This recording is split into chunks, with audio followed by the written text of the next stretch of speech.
Welcome to Telugu first news. ముందుగా headlines చూద్దాం.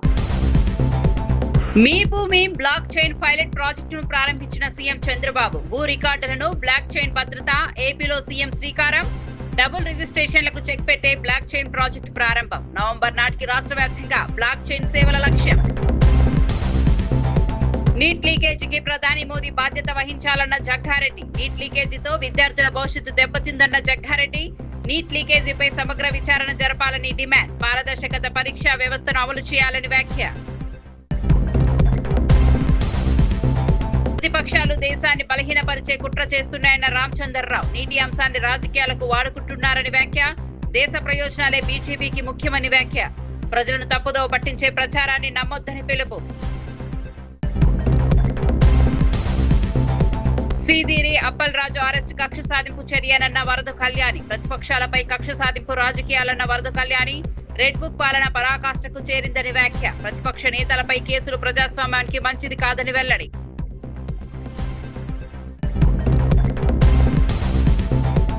Is of doing business లో ఏపీ వెనుకబడిందన్న శ్రీకాంత్ రెడ్డి. రాష్ట్రంలో వేలాది పరిశ్రమలు మూతపడ్డాయన్న శ్రీకాంత్ రెడ్డి. పరిశ్రమలకు అనుకూలం వాతావరణం కల్పించడంలో ప్రభుత్వం విఫలమైందని వ్యాఖ్య. పారిశ్రామిక రంగ పునరుద్ధరణకు చర్యలు చేపట్టాలని వ్యాఖ్య.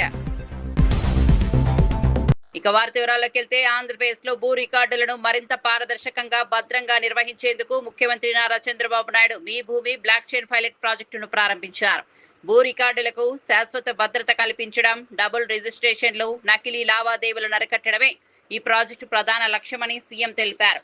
తొలి దశలో రాష్ట్రంలోని 7 జిల్లాల్లోని 7 మండలాల్లో హైపర్ లెడ్జర్ ఫ్యాబ్రిక్ టెక్నాలజీతో అమలు ప్రారంభిస్తున్నట్లు వెల్లడించారు. రెవెన్యూ, సర్వే, రిజిస్ట్రేషన్ శాఖలను ఒకే డిజిటల్ వేదికపైకి తీసుకొచ్చి ట్యాంపర్ ప్రూఫ్ డిజిటల్ ఐడీలతో భూముల వివరాలను భద్రపరుస్తామని చెప్పారు. దీంతో మీ వివాదాలు తగ్గడంతో పాటు ప్రజలకు వేగవంతమైన సేవలు అందుతాయని పేర్కొన్నారు. నవంబర్ నాటికి ఈ వ్యవస్థను రాష్ట్ర వ్యాప్తంగా విస్తరించాలని ప్రభుత్వం లక్ష్యంగా పెట్టుకున్నట్లు తెలిపారు. సాంకేతికత ఆధారిత పాలన ద్వారా ప్రజలకు మెరుగైన సేవలు అందించేందుకు ప్రభుత్వం కట్టుబడి ఉందని చంద్రబాబు స్పష్టం చేశారు.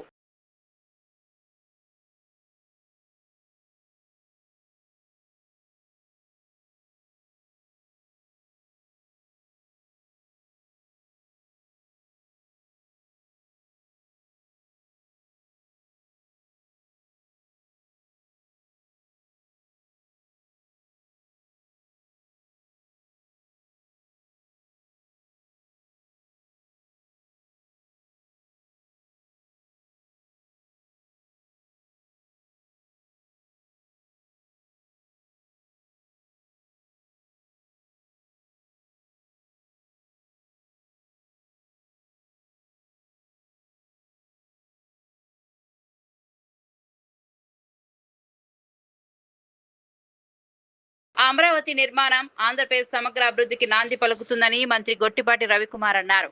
ముఖ్యమంత్రి చంద్రబాబు నాయుడు నాయకత్వంలో ప్రపంచ స్థాయి రాజధానిగా అమరావతిని అభివృద్ధి చేస్తున్నామని తెలిపారు.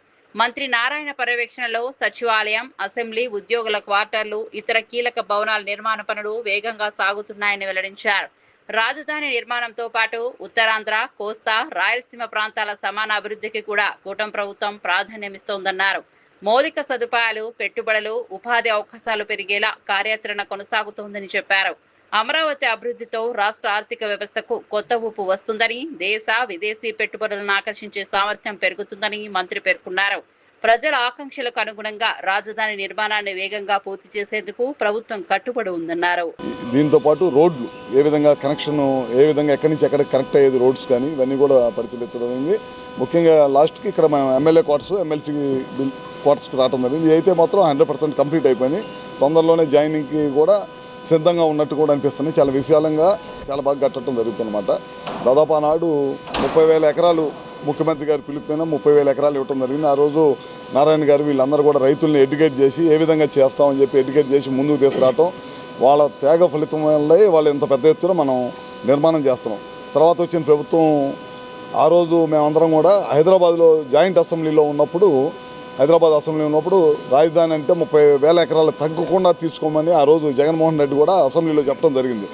తర్వాత రోజుకు ఒక రకమైన మాట మారుస్తా రాజధాని ప్రాంతం మీద లేకపోతే చంద్రబాబు నాయుడు గారికి మంచి పేరు వచ్చిందనే దానికోసం ఏదో తిక్కమక్క మాటలు మాట్లాడతా, రోజు ఒక మాటలు మాట్లాడతా. ఓ రోజు 30,000 ఎకరాలు కావాలంటాడు, తర్వాత ఓ రోజు ఏమన్నా ఇక్కడి నుంచి కాదు 3 రాజధానులు ఉండాలంటాడు.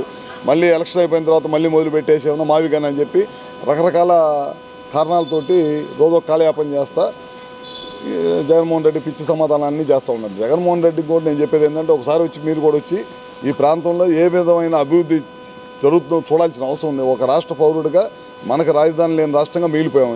దేశం మొత్తం మీద ప్రతి రాష్ట్రానికి రాజధాని ఉంటే మన రాష్ట్రానికి రాజధాని లేదు. ఇవాళ రాజధాని కన్స్ట్రక్ట్ చేస్తుంటే సంతోషపడాల్సింది పోయి జనాన్ని కన్ఫ్యూజ్ చేస్తూ ఉన్నాడు అన్నమాట. ఈ రకమైన కన్ఫ్యూజన్ మారుకోవాలి. రాజధాని అనేది ఏ ఒక్క పార్టీ ఇది కాదు, ఇది ఆంధ్ర రాష్ట్ర తెలుగువాడి గౌరవం నిలబెట్టేదన్నమాట. అందుకని మేమందరం కూడా ఇవాళ ఈ ప్రాంతం చాలా అభివృద్ధి చెందుతుంది. రాబోయే రోజులు ఇందాక నారాయణ గారు చెప్పారు, రైల్వే స్టేషన్కి సంబంధించి కానీ లేకపోతే ఎయిర్పోర్ట్కి సంబంధించి కానీ ఈ ప్రాంతంలో కాలేజెస్ నిర్మాణం కానీ ఇప్పుడు విట్ కానీ లేకపోతే ఎస్ఆర్ఎం కానీ ఇవన్నీ కాలేజీలు రావడం జరిగింది. మొన్న మధ్య కిమ్స్ వాళ్ళు కూడా తొందరలోనే కాలేజీ కడుతున్నాము. ఇక్కడ బిట్స్ పిల్లని వాళ్ళు స్టార్ట్ చేయడం జరిగిందనమాట. ఈ ప్రాంతం ఎడ్యుకేషనల్ హబ్గా మారుతుంది. దాంతోపాటు సాఫ్ట్వేర్కి సంబంధించి కూడా టెక్కు సంబంధించి కూడా కొన్ని నిర్మాణాలు జరుగుతున్నాయి రాబోయే రోజుల్లో. ఇవన్నీ కూడా చాలా పెద్ద ఎత్తున జరుగుతున్నాయి. ఇది గర్వంగా ఫీల్ అవుతున్నాం. మేమైతే అందరం కూడా ఇవాళ ఈ అసెంబ్లీలో ఈ రాజధాని కన్స్ట్రక్ట్ చేసేటప్పుడు మేము కూడా ఈ భాగస్వామి అయినందుకు గర్వంగా ఫీల్ అవుతా ఉన్నాం. తప్పకుండా తొందరలోనే ఇవన్నీ కూడా పూర్తవుతాయని ఆశిస్తాం. నీట్ పరీక్షా పేపర్ లీకేజీ వ్యవహారాన్ని నిరసిస్తూ ఢిల్లీలోని జంతర్ మంతర్ వద్ద విద్యార్థులపై జరిగిన దాడిని ఖండిస్తూ రంగారెడ్డి జిల్లా శంషాబాద్ లో విద్యార్థి సంఘాలు భారీ ఆందోళన చేపట్టాయి. దాదాపు 1000 మంది విద్యార్థులు, యువజన సంఘాల ప్రతినిధులు ర్యాలీలో పాల్గొని కేంద్ర ప్రభుత్వానికి వ్యతిరేకంగా నినాదాలు చేశారు. ప్రజాస్వామ్యంలో శాంతియుతంగా నిరసన తెలిపే హక్కు ప్రతి పౌరుడికి ఉందని, విద్యార్థులపై దాడులు చేయడం అన్యాయమని పేర్కొన్నారు. నీట్ లీకేజీపై కేంద్ర విద్యాశాఖ మంత్రి ధర్మేంద్ర ప్రధాన్ వెంటనే స్పందించి బాధ్యులపై చర్యలు తీసుకోవాలని డిమాండ్ చేశారు. విద్యార్థుల సమస్యలను పరిష్కరించకుండా నిరసనలను అణిచివేయడం సరైన విధానం కాదన్నారు. ఆందోళనతో హైదరాబాద్, బెంగళూరు జాతీయ రహదారిపై కొంతసేపు ట్రాఫిక్ అంతరాయం ఏర్పడింది.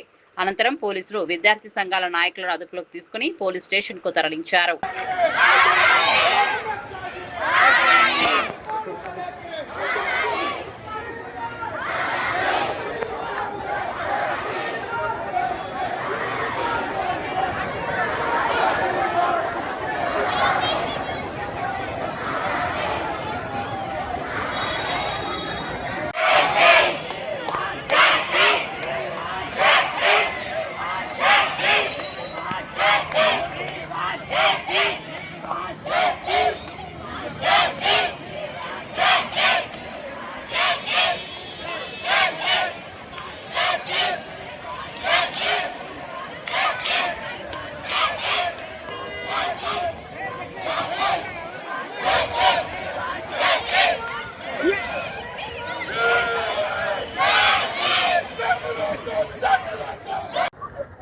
అందరికీ నమస్కారం. ఈరోజు ఏదైతే జంతర్ మంతర్ దగ్గర నీట్ ఎగ్జామ్ లో అవతకం జరిగినందుకు ఇలా విద్యార్థులు శాంతియుతంగా ర్యాలీ చేస్తా ఉంటే, ఇలా నిరసన చెప్తా ఉంటే, ఇలా కేంద్ర ప్రభుత్వము ఇలా విచ్చలవిడిగా విద్యార్థులు దాడి చేయడం జరిగింది. ఎందుకు మేము అడుగుతా ఉన్నాం, ఈ రోజు ఎగ్జామ్ అంటే ఈ రోజు కేంద్ర కేంద్ర విద్యాశాఖ మంత్రి ధర్మేంద్ర ప్రధాన్ గారు ఒకసారి ఆలోచన చేయాలి. ఈ రోజు రాజధానిలో కార్యదర్శిని ముఖ్య రావడానికి కారణం ఏంటంటే, ధర్మేంద్ర ప్రధాన్ కాలంలోంచి ఇస్తిఫాకు రాజీనామా చేయాలని ఎన్నిసార్లు మొత్తుకున్నాం. ఈ కేంద్ర ప్రభుత్వానికి, బీజేపీ ప్రభుత్వానికి చెప్పవంత లేదు, దేశశుద్ధి లేదు. 22 మంది బలి కోరుకోరు, అంతమంది ప్రాణాలు బలి తిన్న వాళ్ళకి చింతగిత లేదు. ఎన్టీఏ డైరెక్టర్ అయినా సరే, డైరెక్టర్ అయిన అభిషేక్ సింగ్ గారు వాళ్ళకి తీసుకునే విధుల్లో చేసి కొత్త ప్రభుత్వం చట్టం తీసుకురావాలి. ఈ బీజేపీ ప్రభుత్వం అరికట్టాలి. విద్యార్థులు ఎంతమంది మన ప్రాణాలు కోల్పోయారు, తల్లిదండ్రులకు ప్రతి కాలేజ్ వాళ్ళకి రాలేదు. కొంతమంది పిల్లలతో మీరు మాట్లాడాలి. మన ఐపీసీ చాలా మంది. నా పేరు సుమన్, నేను ఎన్ఎస్ఐ స్టేట్ జాయింట్ సెక్రటరీ. ఈ రోజు శంషాబాద్ లో ఏదైతే నిరసన కార్యక్రమం టీజీఎల్డీఏ చైర్మన్ డాక్టర్ చరణ్ కౌశిక్ యాదవ్ కేంద్ర ప్రభుత్వంపై తీవ్ర విమర్శలు చేశారు. నీట్ పేపర్ లీకేజీ వ్యవహారంపై శాంతియుతంగా నిరసన తెలుపుతున్న విద్యార్థులపై పోలీసులు లాఠీచార్జ్ చేయడాన్ని ఆయన ఖండించారు. కోట్లాది మంది విద్యార్థుల భవిష్యత్తుతో ముడిపడిన అంశాన్ని కేంద్ర ప్రభుత్వం నిర్లక్ష్యం చేస్తోందని ఆరోపించారు. నీట్ పరీక్షల్లో జరిగిన అక్రమాలకు నైతిక బాధ్యత వహిస్తూ కేంద్ర విద్యాశాఖ మంత్రి ధర్మేంద్ర ప్రధాన్, కేంద్ర హోంమంత్రి అమిత్ షా వెంటనే రాజీనామా చేయాలని డిమాండ్ చేశారు.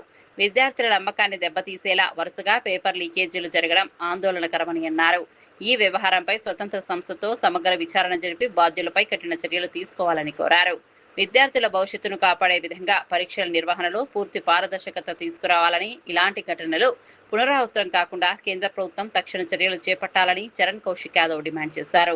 ఎవరైతే ఉన్నారో వాళ్ళంతా కూడా పార్లమెంటు మీద కావచ్చు, జంతర్ మంతర్ దగ్గర ధర్నా చేస్తే పోలీసు వాళ్ళు లాఠీ చార్జ్ చేసి పెద్ద ఎత్తున విద్యార్థుల మీద లాఠీ చార్జ్ చేయడంతో వందల మంది విద్యార్థులు గాయాల పాలై అరెస్ట్ అయిన పరిస్థితి మనం చూస్తాం. అయినా కూడా ధర్మేంద్ర ప్రధాన్ గారితో రాజీనామా చేయలేదు. ఢిల్లీలో ఉన్నటువంటి లా అండ్ ఆర్డర్ పరిస్థితి కూడా అదుపు తప్పింది కాబట్టి అమిత్ షా గారు కూడా రాజీనామా చేయాలని చెప్పేసి రాహుల్ గాంధీ గారు, కాంగ్రెస్ పార్టీ, ఖర్గే గారు కోరుతారు. ఈ సందర్భంలో అయిన కేంద్ర ప్రభుత్వం రాజకీయంగా కావచ్చు, నరేంద్ర మోడీ గారు తన ఇమేజ్ ని కాపాడుకునే ప్రయత్నమే తప్ప ఎప్పుడు కూడా ఇన్స్టెంట్ గా నిర్ణయాలు తీసుకున్న సందర్భం ఎప్పుడు లేదు. అది రైతు నల్ల చట్టాలైనా, లేకపోతే సాగునీటి చట్టాలైనా, లేకపోతే ఏ అంశమైనా. అదే కాకుండా కరోనా టైంలో హెల్త్ మినిస్టర్ మీద వచ్చిన ఆరోపణలు ఆ సందర్భంగా ఆ మంత్రిని తొలగించకుండా హర్షవర్ధన్ గారిని తర్వాత తొలగించిన సందర్భం. అంటే నరేంద్ర మోడీ గారు తన ఇమేజ్ ను, అదే భారతీయ జనతా పార్టీ ఇమేజ్ ని కాపాడుకుంటూ ఆ సందర్భంగా నిర్ణయాలు తీసుకోకుండా తర్వాత నిర్ణయాలు తీసుకున్న సందర్భం చాలా.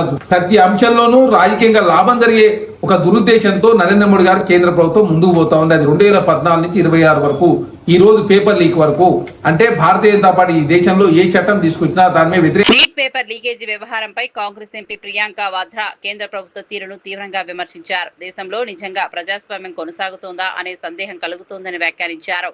ఇంటర్నెట్ సేవలు నిలిపివేయడం, టీఆర్ గ్యాస్ ప్రయోగించడం, శాంతియుతంగా నిరసన తెలుపుతున్న విద్యార్థులపై దాడులు చేయడం ప్రజాస్వామ్య విలువలకు విరుద్ధమని అన్నారు. ప్రధాని నరేంద్ర మోదీ హయాంలో 152 పేపర్ లీకేజీలు జరిగినా ఇప్పటి వరకు బాధ్యులపై కఠిన చర్యలు తీసుకోలేదని ఆరోపించారు. అధికార పార్టీ ఎంపీలు పార్లమెంట్లో నిరసన తెలిపిన సందర్భాలు లేవని, కానీ విద్యార్థుల గొంతును అణిచివేస్తున్నారని విమర్శించారు. విద్యార్థులతో సరైన చర్చలు జరపడంతో వారి తల్లిదండ్రులు తీవ్ర ఆందోళనకు గురవుతున్నారని పేర్కొన్నారు. విద్యార్థుల భవిష్యత్తును దృష్టిలో పెట్టుకుని కేంద్ర ప్రభుత్వం వెంటనే స్పందించి పారదర్శక చర్యలు తీసుకోవాలని ప్రియాంక వాద్రా డిమాండ్ చేశారు. Parents will be worried, their families will be worried, they can't contact anyone.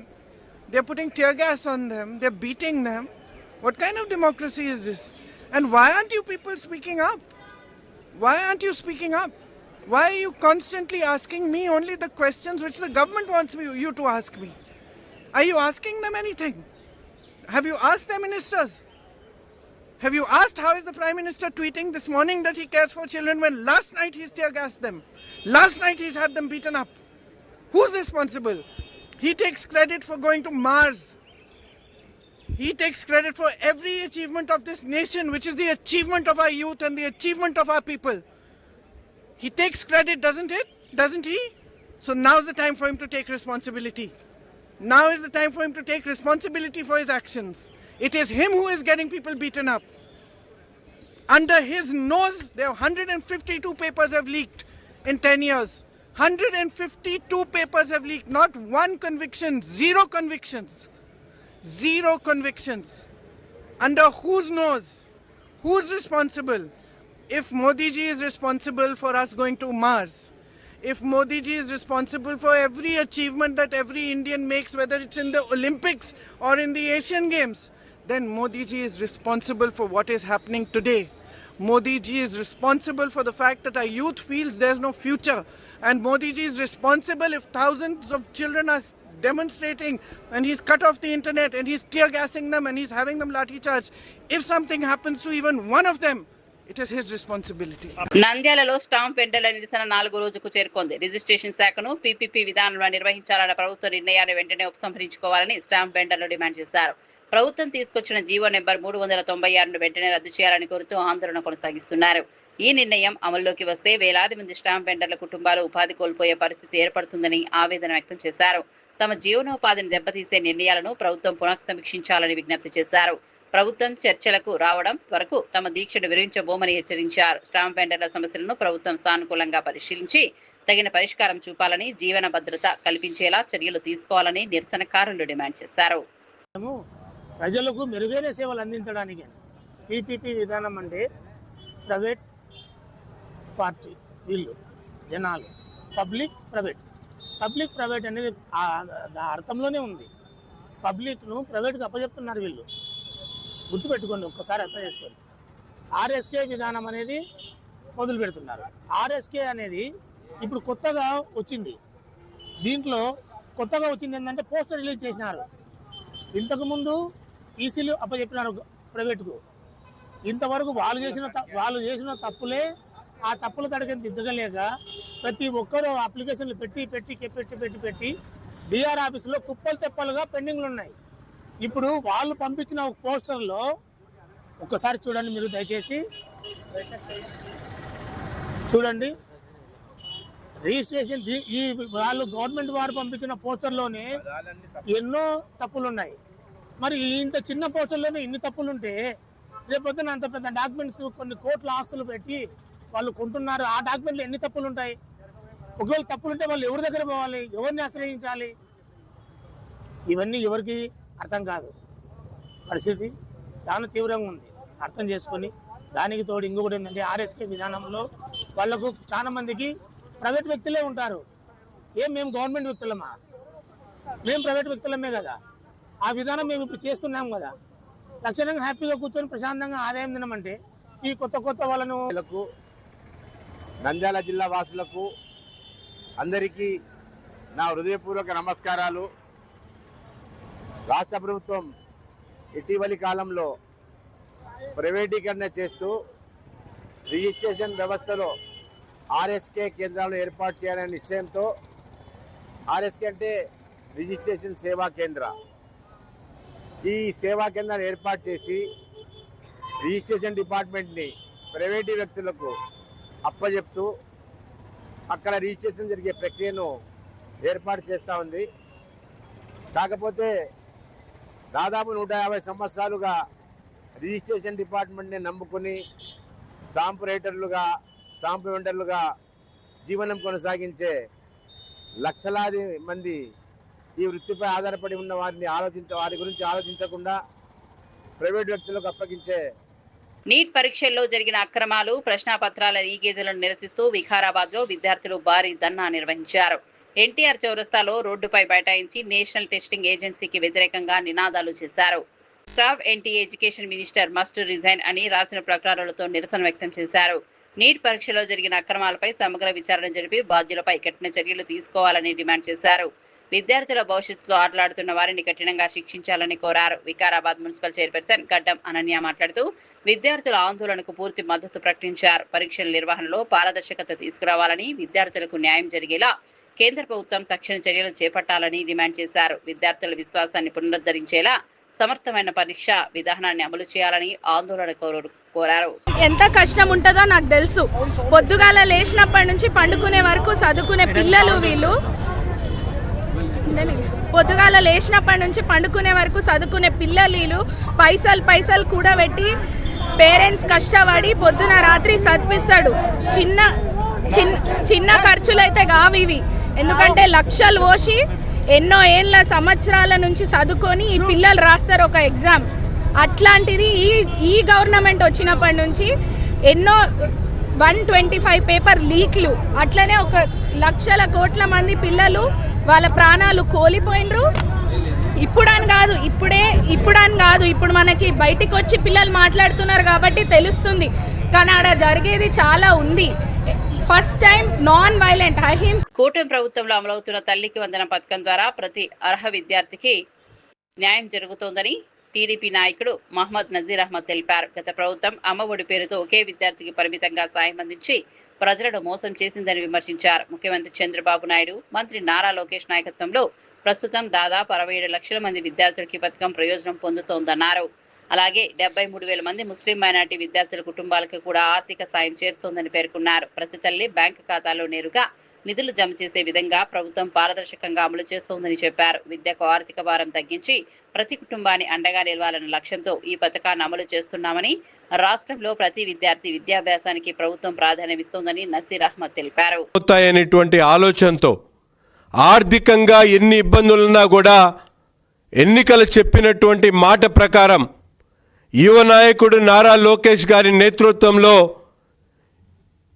ఈ రాష్ట్రంలో ఉన్నటువంటి ప్రతి బిడ్డ కూడా ఆర్థిక స్తోమత లేక విద్యకి దూరం కాకూడదనేటువంటి ఆలోచనతో ప్రతి పిల్లవాడికి కూడా దాదాపు 4 పిల్లలుంటే 4కి కూడా పెద్ద ఎత్తున తల్లికి వందనం ఇచ్చేటువంటి కార్యక్రమం కానీ, ఈరోజు ముఖ్యంగా మనందరం కూడా చూసుకుంటే గత ప్రభుత్వం కేవలం 5,000 కోట్ల రూపాయలతో అమ్మఒడి పేరుతో కార్యక్రమాన్ని తీసుకొని అనేక సాకులు పెట్టి కరెంటు బిల్లు వస్తే పిల్లవాడికి ఇచ్చేటువంటి తల్లికి వందనం ఎగ్గొట్టేటువంటి కార్యక్రమం, ఉద్యోగం చేసుకునేటువంటి తల్లిదండ్రులు చాలనటువంటి జీతాలు ఉండి ఇల్లు ముందుకు తీసుకొని వెళ్ళినటువంటి వాళ్ళకు కూడా తల్లికి వందనాన్ని అమ్మఒడిని ఎగ్గొట్టేటువంటి కార్యక్రమం, అంగన్వాడీ కార్యకర్తలు వారు సంపాదించేటువంటి 10,000లో వాళ్ళ పిల్లలకి ఇవ్వాల్సినటువంటి అమ్మఒడి కార్యక్రమాన్ని కూడా గత ప్రభుత్వంలో తీసివేసినటువంటి పరిస్థితులు. కానీ ఈరోజు ఈ కూటమి ప్రభుత్వం ఏర్పడిన తర్వాత ముఖ్యంగా అంగన్వాడీ కార్యకర్తల పిల్లలకు సైతం కూడా తల్లికి వందనం అందించేటువంటి కార్యక్రమం. ముఖ్యంగా మనందరం కూడా చూడాలి, తల్లిదండ్రులు లేనటువంటి పిల్లలకి ప్రభుత్వమే వాళ్ళ తల్లిదండ్రులుగా మారి బాధ్యతగా ప్రతి సంవత్సరం కూడా అటువంటి పిల్లలకు కలెక్టర్ల ద్వారా. మాజీ మంత్రి సీదిరి అప్పలరాజు అరెస్టును వైఎస్ఆర్సీపీ ఎమ్మెల్సీ వరద కళ్యాణి తీవ్రంగా ఖండించారు. కూటమి ప్రభుత్వంలో రెడ్ బుక్ పాలన పరాకాష్ఠకు చేరుకుందని ఆరోపించారు. ప్రభుత్వ అవినీతిని ప్రశ్నిస్తున్న నాయకుల గొంతు నొక్కేందుకే కక్ష సాధింపు రాజకీయాలకు పాల్పడుతున్నారని విమర్శించారు. గుంటూరులో టీడీపీ నాయకుడిపై వచ్చిన ఆరోపణలు, కాదంబరి జత్వాని వ్యవహారంలో పోలీసు అధికారులపై వచ్చిన వివాదాల నుంచి ప్రజల దృష్టి మళ్లించేందుకే ఈ అరెస్టులు చేస్తున్నారని ఆరోపించారు. ప్రతిపక్ష నాయకులను లక్ష్యంగా చేసుకుని కేసులు నమోదు చేయడం ప్రజాస్వామ్యానికి మంచిది కాదన్నారు. చట్టాన్ని రాజకీయ ప్రయోజనాల కోసం ఉపయోగించడం మానుకోవాలని ప్రభుత్వాన్ని కోరారు. ప్రజాస్వామ్యంలో ప్రతిపక్షాల గొంతును అణిచివేయకుండా విమర్శలను సహజంగా స్వీకరించాలని, రాజకీయ కక్ష సాధింపులకు బదులుగా ప్రజా సమస్యల పరిష్కారంపై దృష్టి పెట్టాలని వరద కళ్యాణి సూచించారు. ఈ విధంగా గొంతు నొక్కడానికి ప్రయత్నించడం ఎంతవరకు సమంజసమని నేను అడుగుతూ ఉన్నాను. దీనికి ఒకటే కారణం కనిపిస్తూ ఉంది, డైవర్షన్ పాలిటిక్స్. మొదటి నుంచి కూడా ఈ కూటమి ప్రభుత్వానికి డైవర్షన్ పాలిటిక్స్ అనేది బాగా అలవాటు. అందులో భాగంగా మొన్ననే చూసాం, గుంటూరులో ఒక మహిళని వివస్త్రం చేసి టీడీపీ నాయకుడే దాడి చేసిన సంఘటన. ప్రభుత్వం ఆ విషయంలో పూర్తిగా వైఫల్యం చెందిన పరిస్థితి మనం చూసాం. మహిళలకి రక్షణ కల్పించడంలో పూర్తిగా వైఫల్యం చెందింది. అలాగే మనం తీసుకుంటే జత్వాని కేసులో కూడా ప్రభుత్వం ఎంత ఘోరంగా ఆ రోజు ఆ మహిళకి సపోర్ట్ చేస్తూ పోలీస్ అధికారుల్ని వేధించింది అనేది ఈ రోజు ఆ ప్రభుత్వమే ఎఫ్ఐఆర్లో ఆమె సరైన వ్యక్తి కాదు అని చెప్పి ఆమె అసలు రంగు బయట పెట్టిన పరిస్థితి కూడా మనం చూసాం. దీంతో ప్రభుత్వం పోలీస్ అధికారుల్ని వేధించింది, కక్షపూరితంగా వ్యవహరించింది అనే విషయం ప్రజలందరికీ అర్థమైపోయింది జత్వాని కేసులో. ఈ రెండింటిలో ప్రభుత్వం ఇరుకున పడడంతో డైవర్షన్ పాలిటిక్స్ లో భాగంగా ఒక బీసీ నాయకుడైన సీదిరి అప్పలరాజు గారిని ఈ విధంగా అక్రమ అరెస్ట్ చేశారు.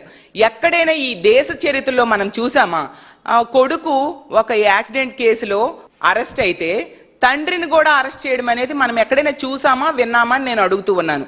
అంటే ఒక నియంతృత్వ ధోరణి. అసలు ప్రజాస్వామ్యంలో ఉన్నామా, నియంతృత్వ సామ్రాజ్యంలో ఉన్నామా అర్థం కాని పరిస్థితి. కనీసం ప్రజలకి వీళ్ళు ఇచ్చిన హామీలు ఏమీ అమలు చేయట్లేదు, కానీ రెడ్ బుక్ రాజ్యాంగం అమలు చేయడంలో మాత్రం వీళ్ళు ముందుండే పరిస్థితి మనం చూస్తూ ఉన్నాం.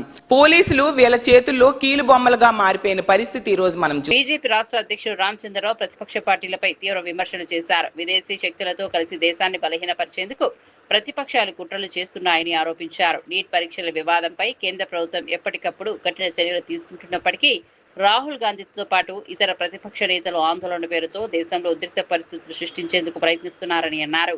విద్యార్థుల సమస్యలను రాజకీయ ప్రయోజనాల కోసం ఉపయోగించుకోవడం సరికాదని వ్యాఖ్యానించారు. 2014 తర్వాత ఎన్డీఏ ప్రభుత్వం లక్షలాది ఉద్యోగ అవకాశాలు కల్పించిందని, దేశ అభివృద్ధికి అనేక సంస్కరణలు చేపట్టిందని వివరించారు. కేంద్ర ప్రభుత్వం పారదర్శకత పాలనతో ముందుకు సాగుతోందని, ప్రజలను తప్పుదో పట్టించే ప్రచారాన్ని నమ్మవద్దని పిలుపునిచ్చారు. దేశ ప్రయోజనాలే బీజేపీకి ముఖ్యమని, అభివృద్ధి, ఉపాధి, సంక్షేమ కార్యక్రమాల అమలుపైనే ప్రభుత్వం దృష్టి కేంద్రీకరించిందని రామచంద్రరావు పేర్కొన్నారు. అడ్వకేట్ వేనా అని చెప్పి బార్ కౌన్సిల్కు లెటర్ రాసి ఎంక్వైరీ చేయమని చెప్పేసి ఇటువంటి అన్ని పనికిరాని పిటిషన్లు కొంతమంది వేస్తున్నారు. ఇది దేశంలో చాలామంది ఈ పనికి రాకుండా కాక్రోచ్లు అని తయారైపోయారు, పారాసైట్స్ అయిపోయారు. పారాసైట్స్ అంటే ఒకరి మీద ఆధారపడటం, పారాసైట్స్ అంటే మనం అయ్యారని చెప్పి సిజే చేసిన కామెంట్ అది. ఈ కామెంటు కొంతమందికి నచ్చక దాని మీద అమెరికాలో ఒక వ్యక్తి బోస్టన్లో ఆ వ్యక్తి అనేటోడు అవినాష్ దీపిక అనేటోడు కాక్రోచ్ అనేది దాన్ని హేళంగా సీజేఐని అవమానపరచడానికి కాక్రోచ్ జనతా పార్టీ అని పేరు పెట్టి దానికి అతను సోషల్ మీడియాలో పెట్టి అంతకుముందు అతనుకున్న నెట్వర్క్తో దాన్ని ఎంబెడ్ అయిన ఫాలోవర్స్గా బాగా చాలామంది 2-3 రోజుల్లోనే 1,00,000 ఫాలోవర్స్ వచ్చేసారు, వారం రోజులని దాదాపు. ఇది వైఎస్ఆర్సీపీ ప్రధాన కార్యదర్శి మాజీ ఎమ్మెల్యే గడికోట శ్రీకాంత్ రెడ్డి కూటమి ప్రభుత్వంపై విమర్శలు చేశారు. వైఎస్ జగన్ ప్రభుత్వ హయాంలో ఈజ్ ఆఫ్ డూయింగ్ బిజినెస్ లో ఆంధ్రప్రదేశ్ దేశంలోనే మొదటి స్థానంలో నిలిచిందని, ప్రస్తుతం కూటమి ప్రభుత్వ పాలనలో రాష్ట్రం 8వ స్థానానికి పడిపోయిందని నీతి ఆయోగ్ నివేదిక చెబుతోందన్నారు. గత 2 ఏళ్లలో రాష్ట్రంలో సుమారు 4,900 సూక్ష్మ, చిన్న, మధ్య తరహా పరిశ్రమలు మూతపడ్డాయని ఆరోపించారు. పరిశ్రమలకు అనుకూల వాతావరణాన్ని ప్రభుత్వం కల్పించడంలో విఫలమైందని విమర్శించారు. పెట్టుబడులను ఆకర్షించడం, పరిశ్రమలకు ప్రోత్సాహం అందించడం, ఉపాధి అవకాశాలు పెంచడం వంటి అంశాల్లో ప్రభుత్వం వెనుకబడిందన్నారు. రాష్ట్ర ఆర్థిక అభివృద్ధికి పరిశ్రమలే కీలకమని, పారిశ్రామిక రంగాన్ని పునరుద్ధరించే చర్యలు తక్షణమే చేపట్టాలని ప్రభుత్వాన్ని డిమాండ్ చేశారు. ప్రశ్న వేశారు, ఎన్ని లక్షల కోట్ల పెట్టుబడులు ఇక్కడికి వచ్చాయి, ఎంతమందికి ఉపాధి కల్పించారు ఇప్పటిదాకా ఈ 2 సంవత్సరాలలో అన్నటువంటి ప్రశ్న వేస్తే, మినిస్ట్రీ ఆఫ్ కామర్స్ కి సంబంధించినటువంటి DPIIT, department of promotion of industry and internal trade అన్నటువంటిది ఏదైనా కూడా FDIకి సంబంధించింది కానీ పరిశ్రమలు ఇక్కడ మొదలు పెట్టేటువంటి సంబంధించినటువంటి ఏదైనా కూడా అక్కడ కంపల్సరీ ఇన్ఫర్మేషన్ ఉంటుంది. వాళ్ళు ఇచ్చినటువంటి రికార్డు ప్రకారం ఈయన ఇప్పటిదాకా 23 లక్షల కోట్ల పెట్టుబడులు పెట్టామని చెప్పేటువంటి చంద్రబాబు నాయుడు గారు మాటలు అన్ని కూడా అసత్యమైనటివి. కేవలం ఈ 2 సంవత్సరాలలో 6,900 కోట్లు మాత్రమే ఇక్కడ పనులు జరుగుతున్నాయి. అందులో ఇవంతా కూడా కలిపి కేవలం 10 పరిశ్రమలకు సంబంధించిందే. అందులో 2 పరిశ్రమలు మాత్రమే పురోగతిలో ఉన్నాయి. ఈ 10 పరిశ్రమలు అయిపోతే కూడా 22,000 ఉద్యోగాలు క్రియేట్ అవుతాయి అని చెప్పి వాళ్ళు చెప్పారు. మరి వీళ్ళేమంటారు, 23 లక్షల కోట్ల పెట్టుబడులు వచ్చేసాయి, 25 లక్షల మందికి ఉద్యోగాలు ఇచ్చేసాము, మేము చెప్పినటువంటి నిరుద్యోగ భృతి అవసరం లేదు, ప్రతి ఒక్కరు ఉద్యోగాలు. TPCC working president Jaggareddy NEET paper leakage వ్యవహారంపై కేంద్ర ప్రభుత్వాన్ని తీవ్రంగా విమర్శించారు. వరుస లీకేజీల కారణంగా వేలాది మంది విద్యార్థుల భవిష్యత్ దెబ్బతింటోందని ఆవేదన వ్యక్తం చేశారు. సంగారెడ్డికి చెందిన ఒక విద్యార్థి మొదట నీట్ పరీక్షల్లో అర్హత సాధించినప్పటికీ లీకేజీ కారణంగా మళ్లీ పరీక్ష రాయాల్సి వచ్చి అర్హత కోల్పోయాడని గుర్తు చేశారు. ఈ ఘటన విద్యార్థులపై తీవ్ర మానసిక ఒత్తిడి తీసుకొచ్చిందన్నారు. ఈ పరిస్థితికి ప్రధాని నరేంద్ర మోదీ, కేంద్ర ప్రభుత్వమే పూర్తి బాధ్యత వహించాలని డిమాండ్ చేశారు. పరీక్షల నిర్వహణలో జరిగిన లోపాలను సరిదిద్దకుండా విద్యార్థుల భవిష్యత్తుతో ఆటలాడడం అన్యాయమని అన్నారు. నీట్ లీకేజీపై సమగ్ర విచారణ జరిపి బాధ్యులపై కఠిన చర్యలు తీసుకోవాలని, దేశవ్యాప్తంగా విద్యార్థుల నమ్మకం కలిగించే విధంగా పారదర్శకత పరీక్షా వ్యవస్థను అమలు చేయాలని జగ్గారెడ్డి కోరారు. जो हमारा संगारेड्डी स्टूडेंट पहली बार नीट एग्जाम में क्वालिफाई होने के बाद, लीक होने के बाद, फिर एग्जाम लिखने के बाद फिर क्वालिफाई नहीं हुआ, इसके जिम्मेदार कौन है? मोदी जी आप नहीं है क्या? आप लोग ऐसे स्टूडेंट्स कितने लोगों का लाइफ बर्बाद हो गया. మీ భూమి బ్లాక్ చైన్ పైలట్ ప్రాజెక్టును ప్రారంభించిన సీఎం చంద్రబాబు, భూ రికార్డులను బ్లాక్ చైన్ భద్రత, ఏపీలో సీఎం శ్రీకారం, డబుల్ రిజిస్ట్రేషన్లకు చెక్ పెట్టే బ్లాక్ చైన్ ప్రాజెక్టు ప్రారంభం. నవంబర్ నాటికి రాష్ట్ర వ్యాప్తంగా బ్లాక్ చైన్ సేవల లక్ష్యం. నీట్ లీకేజీకి ప్రధాని మోదీ బాధ్యత వహించాలన్న జగ్గారెడ్డి, నీట్ లీకేజీతో విద్యార్థుల భవిష్యత్తు దెబ్బతిందన్న జగ్గారెడ్డి, నీట్ లీకేజీపై సమగ్ర విచారణ జరపాలని డిమాండ్, పారదర్శకత పరీక్షా వ్యవస్థను అమలు చేయాలని వ్యాఖ్య. ప్రతిపక్షాలు దేశాన్ని బలహీనపరిచే కుట్ర చేస్తున్నాయన్న రామచంద్రరావు, నీటి అంశాన్ని రాజకీయాలకు వాడుకుంటున్నారని వ్యాఖ్య, దేశ ప్రయోజనాలే బీజేపీకి ముఖ్యమని వ్యాఖ్య, ప్రజలను తప్పుదోవ పట్టించే ప్రచారాన్ని నమ్మొద్దని పిలుపు. సీదీరి అప్పల్ రాజు అరెస్ట్ కక్ష సాధింపు చర్యనన్న వరద కళ్యాణి, ప్రతిపక్షాలపై కక్ష సాధింపు రాజకీయాలన్న వరద కళ్యాణి, రెడ్ బుక్ పాలన పరాకాష్ఠకు చేరిందని వ్యాఖ్య, ప్రతిపక్ష నేతలపై కేసులు ప్రజాస్వామ్యానికి మంచిది కాదని వెల్లడి.